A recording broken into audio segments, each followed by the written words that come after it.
À l'âge de 74 ans, Audrey Tautou, l'une des actrices les plus emblématiques du cinéma français, se retrouve seule, plongée dans l'obscurité de sa chambre, son regard perdu dans le vide. L'atmosphère est étrange, lourde, presque irrespirable. D'un ton froid, presque glacial, elle murmure dans un souffle que seuls les murs semblent entendre. « Je ne pardonnerai jamais à 5 personnes. » Ces mots tombent dans le silence de la pièce, lourds de sens, résonnant dans l'air comme une promesse. Audrey, l'image d'une beauté fragile, la star des années passées, semble à cet instant plus fragile que jamais, seule avec ses souvenirs. Autrefois, elle était l'enfant chéri du cinéma français, adorée par le public, son sourire sincère et son regard rêveur captivant des millions de spectateurs. Elle incarnait l'espoir, la fraîcheur, l'innocence. Mais derrière ces projecteurs, derrière ces applaudissements, se cache une autre réalité. La célébrité, la lumière aveuglante des caméras, la reconnaissance de la foule, n'ont pas fait d'elle une personne invincible. Au contraire, elle a découvert à ses dépens que ceux qui l'entouraient pouvaient la blesser profondément.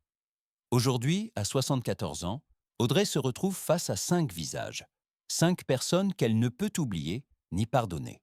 5 blessures qui, malgré les années, restent gravées en elle comme des cicatrices indélébiles. Mais qui sont ces 5 visages, ces âmes qui ont traversé sa vie pour la marquer à jamais? Ces noms, ces histoires, ces trahisons, tout cela restera dans l'ombre, pour l'instant. Mais un à un, ils se dévoileront et le dernier d'entre eux, le plus choquant, demeure caché jusqu'à la fin. Audrey Tautou est née dans une petite ville du sud de la France, un endroit où les rues étaient étroites, les maisons anciennes, et où l'on pouvait entendre le bruit du vent souffler dans les arbres chaque soir. Dans ce cadre modeste, loin des projecteurs, Audrey a grandi dans une famille aimante, mais pleine de contradictions. Son père, un homme réservé mais passionné de musique, lui a transmis l'amour de l'art. Sa mère, plus pragmatique, l'a poussée à être forte, à ne jamais se laisser abattre par les difficultés de la vie. Mais ce monde, bien que chaleureux, était aussi le lieu où se formaient les premières fractures dans son âme. Audrey, toute jeune, était déjà marquée par une sensibilité particulière, une fragilité qui la rendait vulnérable aux épreuves du monde extérieur. Dans ses premiers souvenirs, il y a les images floues d'une enfance joyeuse mais teintée de solitude. Les après-midi passés à regarder les autres enfants jouer, mais elle, seule, cherchant dans ses livres et ses rêves, un échappatoire à un monde qui semblait parfois trop dur. Son regard, profondément curieux et intense, semblait voir plus que ce qu'on voulait lui montrer.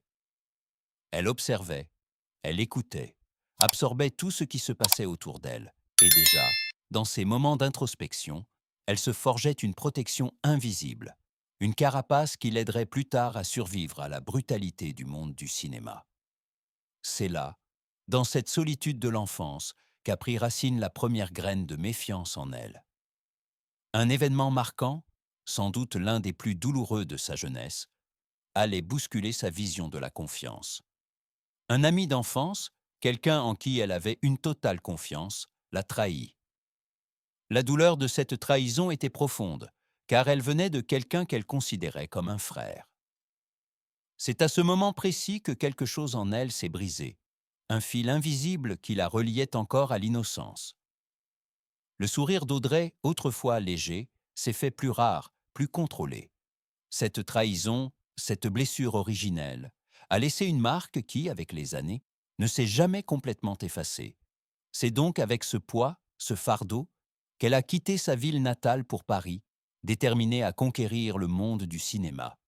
Mais la route serait semée d'embûches, et cette fragilité, ce besoin de protéger son cœur, allait la suivre comme une ombre. Les années passaient, et Audrey Tautou, quittant son enfance marquée par la douleur et la solitude, s'attaquait à un nouveau chapitre de sa vie. Un chapitre où les rêves se mêlaient à la réalité, où la lumière des projecteurs se faisait plus proche, plus éclatante. Arrivée à Paris à l'âge de 18 ans, elle ne venait pas d'une famille influente, ni d'un milieu lié au cinéma. Elle venait d'un petit village, où les histoires de gloire se limitaient aux récits des anciens. Mais dès qu'elle a posé le pied dans la capitale, une conviction brûlante s'est allumée en elle. Elle savait que c'était là que son destin se jouerait. Les débuts ont été difficiles. Audrey, avec sa fragilité et sa beauté singulière, ne correspondait pas tout de suite à l'image que le monde du cinéma attendait d'une star. Mais elle persévérait. Elle prenait des cours de théâtre, se présentait à des auditions et petit à petit, elle commençait à se faire remarquer. C'était un chemin semé d'embûches où chaque réussite semblait fragile, chaque avancée fragilement acquise. Mais quelque chose en elle, cette intensité, ce regard qui savait capter l'attention, commençait à attirer les regards. Puis, en 2001, à l'âge de 25 ans, le rôle dans Le fabuleux destin d'Amélie Poulain arriva comme une révélation. Ce film allait changer sa vie à jamais. Le personnage d'Amélie, avec sa douceur rêveuse et sa quête de bonheur à travers les petites choses de la vie, allait incarner le cœur de la France pour des millions de spectateurs à travers le monde. Audrey, avec son sourire espiègle et ses grands yeux emplis de curiosité, devint l'héroïne que tout le monde attendait. L'ascension fut rapide, presque vertigineuse. Les récompenses se succédaient, les invitations aux festivals internationaux aussi. Audrey Tautou était devenue une icône du cinéma, une étoile brillante dans le ciel du 7e art. Mais derrière cette lumière éclatante, quelque chose de plus sombre se dessinait. Audrey se retrouvait souvent seule dans les coulisses, entourée de gens mais toujours en retrait, comme si la gloire n'avait pas suffi à combler un vide intérieur qu'elle n'arrivait pas à combler. Elle souriait devant les caméras, mais son regard, lui, cherchait déjà une issue. Loin des regards admiratifs, elle commençait à ressentir l'isolement qu'apportait la célébrité. La gloire venait avec son lot de pression et de sacrifices. Le monde du cinéma, si lumineux de l'extérieur, n'était pas exempt de trahison et de déception. Elle commençait à comprendre que la popularité était aussi une prison dorée, où la solitude se cachait souvent derrière les sourires et les félicitations. Audrey s'interrogeait, était-ce cela, le prix de la célébrité ? Les déceptions commencèrent à se profiler, mais elle choisissait de les ignorer, concentrée sur sa carrière. Mais tout allait basculer bien plus tôt qu'elle ne l'imaginait. Le vent de la célébrité soufflait fort dans la vie d'Audrey Tautou, mais tout n'était pas aussi lumineux qu'il n'y paraissait. Les premières trahisons, les premières déceptions commencèrent à apparaître sous la forme de petites fissures dans le marbre de son monde parfait.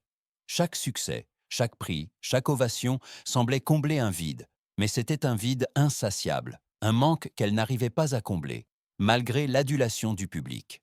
La première rupture marquante arriva au moment où Audrey s'attendait à ce que tout continue de se dérouler sans encombre. Un partenaire de travail, un collaborateur avec qui elle avait tissé des liens professionnels et amicaux, la trahit. Il s'agissait d'un homme de confiance, quelqu'un en qui elle avait cru. Mais ce fut un coup de poignard dans le dos, un acte de manipulation qui, au-delà de l'injustice professionnelle, laissa une blessure émotionnelle profonde. Ce n'était pas juste une question de carrière, mais une question de confiance brisée. Au début, elle ne pouvait y croire. Elle se disait que cela ne pouvait être réel, que ce n'était qu'un malentendu, mais la vérité s'imposa, douloureuse et implacable. Ce jour-là, un voile se posa sur sa vision du monde, un voile de méfiance, de doute. Elle se mit à se demander combien d'autres, derrière leurs sourires et leurs paroles flatteuses, la trompaient en silence. Les gens autour d'elle devenaient des figures floues, distantes. Les amis de façade, les collègues qui n'étaient là que pour profiter de son succès, commençaient à prendre une forme moins tangible, plus menaçante. L'isolement s'installa lentement dans sa vie, comme un poison insidieux, sournois. Mais la rupture la plus douloureuse ne vint pas seulement de l'extérieur. La solitude et la pression de la célébrité commencèrent à la ronger de l'intérieur. Audrey se retrouva face à ses propres limites, ses propres faiblesses. Elle avait cru que l'amour et la loyauté pouvaient tout réparer, mais elle se rendait compte que même l'amour le plus pur pouvait être vulnérable à l'injustice et à la trahison. Ce fut une leçon amère. La confiance, ce fragile fil qui relie les âmes, était désormais pour elle une notion incertaine. Le vide, cette sensation d'être entourée par des centaines de gens mais de se sentir incroyablement seule, la frappa de plein fouet. Et ainsi, une fois de plus, Audrey se retrouva dans la pénombre de sa propre âme, la ruminant. Comment pouvait-elle pardonner à ceux qui l'avaient laissée dans cet abîme silencieux ? 5 noms, 5 blessures, 5 trahisons qu'elle n'a jamais pu effacer. 5 visages qui hantent son esprit à chaque instant. 5 ombres qui, malgré les années, ne s'éloignent jamais. Ces visages ont laissé des marques indélébiles, des cicatrices invisibles que le temps n'a pas effacées. Audrey Tautou, avec sa douceur apparente et son sourire lumineux, porte en elle ces 5 souffrances qui l'ont forgée. qui l'ont façonnée et qui continuent de l'accompagner silencieusement. Le premier visage est celui d'un homme qu'elle aimait, un amour d'adolescence qui, comme tant d'autres, semblait pur et éternel. Il était son premier grand amour, celui qui aurait dû être son avenir. Mais cet amour s'est transformé en une trahison qui l'a brisé. Il l'a laissé pour une autre, sans préavis, sans explication. Audrey n'a jamais pu comprendre pourquoi, ni comment, quelqu'un qu'elle avait aimé profondément pouvait la rejeter aussi facilement. Ce visage, cet amour perdu, est l'une des premières blessures qui ne guériront jamais. Il représente la douleur d'avoir été abandonnée sans raison valable, d'avoir donné tout ce qu'elle avait pour se voir déçue. Le souvenir de ce visage revient chaque fois qu'elle croit encore à l'amour, chaque fois qu'elle se souvient de sa propre vulnérabilité. Le deuxième visage est celui d'un collègue de travail, un homme qu'elle respectait et admirait. Ils avaient partagé des heures de travail, des discussions passionnées, mais aussi des moments d'amitié sincère. Et puis, au sommet de leur collaboration, il l'a trahi. Non pas pour une autre femme, mais pour sa propre carrière. Il l'a laissée tomber, l'a laissée dans un moment où elle avait le plus besoin de lui, uniquement pour se propulser plus haut dans la hiérarchie. Ce visage symbolise la trahison de ceux qui vous laissent de côté pour atteindre leurs objectifs personnels. Un visage qu'elle ne peut oublier, un souvenir amer qui a abîmé son regard sur les relations professionnelles et humaines. Le troisième visage appartient à un membre de sa famille, une personne avec qui elle avait partagé son enfance et sa jeunesse. Cette personne, un parent proche, avait toujours été là, mais dans un moment de crise, cette figure familiale a fait preuve d'une indifférence totale. La déception a été immense, comme un coup de couteau dans le dos. Audrey ne pouvait pas croire qu'un membre de sa propre famille, qui l'avait vue grandir, pourrait la traiter ainsi. La douleur de cette trahison venait de la profondeur du lien familial. Un lien qui, au lieu de la soutenir, l'a laissée seule dans un moment où elle en avait le plus besoin. Ce visage, celui de la trahison familiale, représente la déchirure entre ce que l'on attend de la famille et la réalité de ce qu'elle peut offrir. Le quatrième visage est celui des médias, de l'opinion publique, de cette masse impitoyable qui juge et consomme les vies des célébrités. À l'époque de son plus grand succès, Audrey se rendit compte que, malgré son image publique, elle était un objet de jugement constant, un sujet de scandale inventé, une cible pour des critiques souvent cruelles. Les médias ne l'ont jamais vue comme un être humain, mais comme une marionnette prête à être manipulée. Elle a vu sa vie privée exposée, ses relations analysées, ses choix de carrière critiqués, tout cela pour alimenter un appétit insatiable de sensationnalisme. Les visages des journalistes, des photographes, des tabloïds sont devenus des symboles d'une déshumanisation qu'elle n'a jamais pu pardonner. Ces visages ont pris quelque chose d'essentiel d'elle, la transformant en un produit, une image, plutôt qu'une personne. Et enfin, le cinquième visage, celui qu'Audrey n'a jamais pu pardonner, c'est le sien. Le visage de la personne qu'elle voit tous les matins dans le miroir. C'est lui qui l'a trahi en ne se protégeant pas, en ne posant pas les limites qu'il fallait.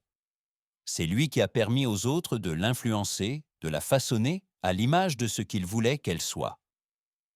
C'est lui qui a accepté la solitude au lieu de l'affronter, qui a laissé les blessures des autres marquer son âme sans jamais se défendre.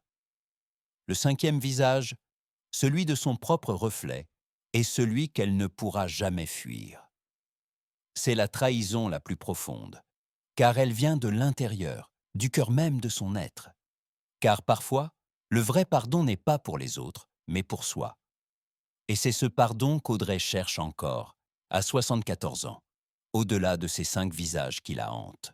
Les années ont passé, et Audrey Tautou, désormais âgée de 74 ans, se trouve toujours face à ces 5 visages.